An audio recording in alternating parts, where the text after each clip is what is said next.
think Team Eric had the best dance moves? Or was it Team Kayla? Sorry about that, Eric. I think the hula hoop did you wrong. Our dance-off champions are Team Kayla!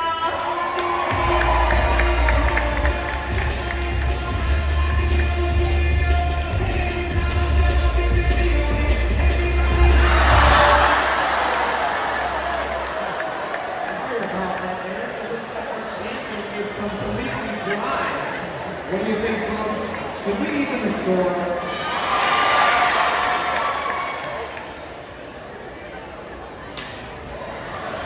No, I think they want to see her get drenched, right? Sorry, Kayla, the audience has spoken.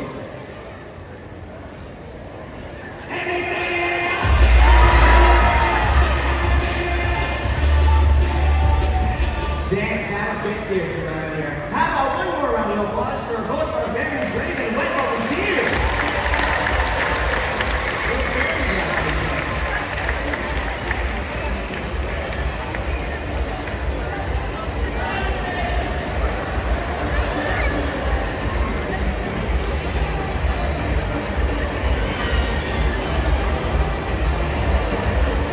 Here at Taylor Stadium, we understand that working with animals is a huge privilege, but it's also a huge responsibility. Our animal care specialists work every single day to build trust with their dogs, and we'd like for you to sit back